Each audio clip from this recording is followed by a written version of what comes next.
The office of Speaker of the House of the United States House of Representatives is hereby declared vacant.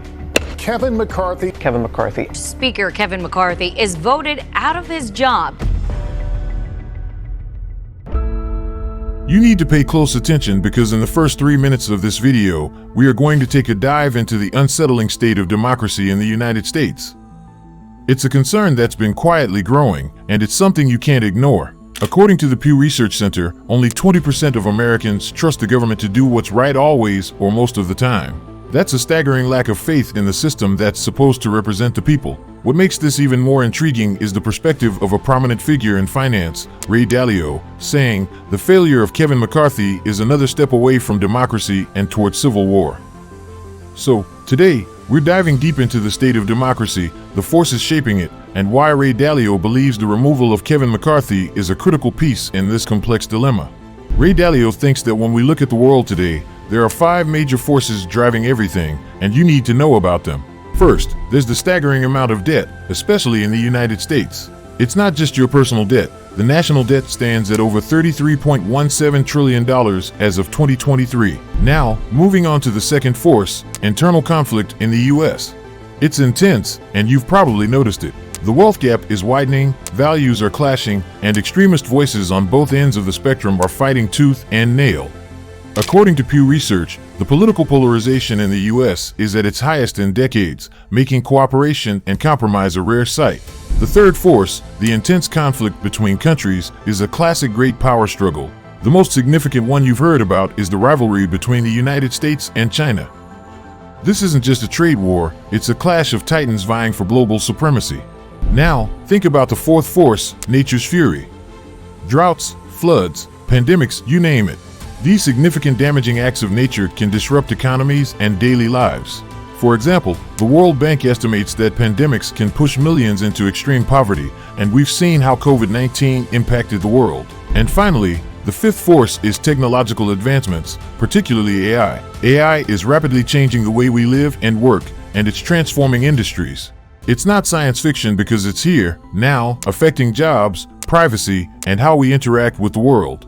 So, these 5 forces are like the currents shaping our world, and Ray Dalio is saying they're influencing almost everything that's happening. Now, if we zoom in on the second major force, it becomes quite clear that a storm is brewing within the nation. You don't need statistics to feel it. Just take a look at the news. But let's talk about why it's happening. One key factor is the growing wealth gap. You might be surprised to know that as of 2021, the top 1% of Americans held more wealth than the bottom 80% combined. That's a massive disparity, and it's been widening over the years. But it's not just about money, it's about values too. The clash between differing beliefs and principles is a significant driver of internal conflict. People from different walks of life have trouble finding common ground, which leads to polarization. Now, on both ends of this ideological spectrum, you'll find populist extremists. They're not just part of one party, but on both sides. They're the ones who go to great lengths to win at any cost, and they're pulling their parties toward the extremes. One recent example of this internal conflict is the ouster of Kevin McCarthy, the Republican Speaker of the House. McCarthy tried to engineer bipartisan deals, like funding Ukraine and raising the debt ceiling. He wasn't extreme enough for some within his party, which led to his ousting. This isn't just politics as usual, it's a sign of how far internal conflicts have gone in the US. It's like the tug-of-war within the party pushed him out because he wasn't extreme enough for some. Ray Dalio points out that the polarization in American politics has reached a level that's hard to ignore. It's a deep divide that's created monolithic party blocks. These blocks are like unyielding fortresses, where party members vote along party lines, almost without exception. This win-at-all-costs mentality has become the name of the game. It's about getting a victory for your party, no matter what. Bipartisan cooperation and compromise are no longer the norms they once were. But this isn't unique to the Republicans. The Democratic Party is grappling with its own version of internal conflict. There are ideological battles happening within the party, especially in congressional committees. It's like the idea of reaching across the aisle and working together for the country's benefit is fading away, replaced by an environment where it's every party member for themselves. But before we continue, we want to thank you for watching this far.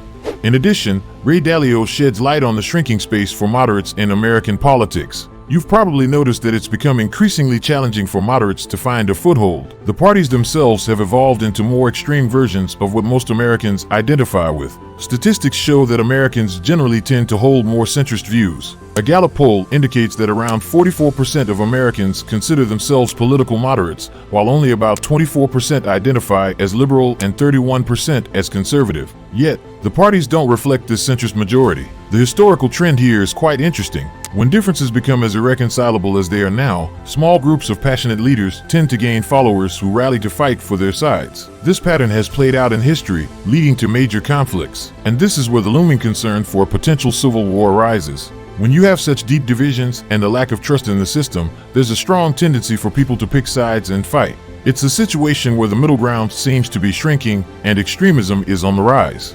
We are likely to have irreconcilable differences that may not be settled by rules and law. If a limited number, even a small number of both parties, became bipartisan and put together a bipartisan coalition there for voting, okay, in the Senate and the House, that they would have swing votes and they would have a great party. Would a third party do? Because it's not happening in the major. A third party is maybe something that's too great to aspire to, maybe, okay? But if you even just had members of either party say, I'm bipartisan, I want to work across party lines, I have more in common with the moderates of that party to work together than I have for those other extremes. Ray Dalio emphasizes the need for a solution to prevent civil war and navigate the challenging terrain of American politics. He advocates for a strong bipartisan middle ground. This middle ground would consist of individuals from both parties prioritizing the country's interests over party loyalty. The core of this solution lies in uniting these bipartisans against the extremists from both ends. The idea is to break the rigid party bloc stranglehold on the political landscape, which can help foster cooperation and compromise. But Dalio's vision extends to reforming the political system to create broad-based prosperity. It's about finding a way for the system to work for most people, regardless of their political affiliation. This reform aims to address the structural problems plaguing the nation. A critical element in making this vision a reality is strong leadership. Now, Dalio's vision for an ideal leader is someone who stands at the intersection of bipartisan cooperation, someone who doesn't just represent their party but seeks broad support across the political spectrum. This leader becomes the bridge, connecting the ideological gap that divides the nation. The ideal scenario even includes a bipartisan cabinet, symbolizing unity, and a constitutional convention where smart, moderate leaders gather to devise a plan to reform the system. However, it's not all smooth sailing. The potential challenges in realizing this vision are formidable. It requires breaking away from the grip of party extremists, which demands courage and a willingness to defy the party line. Finding leaders who can truly embody this vision is another hurdle in itself. But there's also a concrete platform that could unite moderates. Surprisingly, over 60% of Americans agree with this bipartisan agenda. It's a set of beliefs encompassing many issues, a platform that values compromise and cooperation above extreme positions. This middle ground offers a refreshing alternative in a world where polarization has become the norm. And then there's the concept of states going their own way. As we see growing polarization on the national stage, states are increasingly asserting their independence. The shift towards federalism is becoming more apparent. States are starting to fight for their rights, potentially clashing with the central government. It's presented as an alternative path to avoid a full-blown civil conflict, where states have more control over their destinies. The first step is to stay informed, understand what's happening, the forces shaping our world, and how it impacts your life. Don't just be a spectator, be an active participant in the political process. Make your voice heard, support leaders who prioritize unity, and engage in discussions that bridge divides. Now, the question is, will you be part of the movement for a stronger, more cooperative democracy, or will you stand on the sidelines? Join the conversation in the comments below. And while you're at it, make sure to smash the like and subscribe buttons down below. Additionally, if you want to know more about Ray Dalio's thoughts on the state of the economy, I highly recommend watching this amazing video. Simply click this video right here. Thank you for tuning in and stay tuned for more exciting content in the future.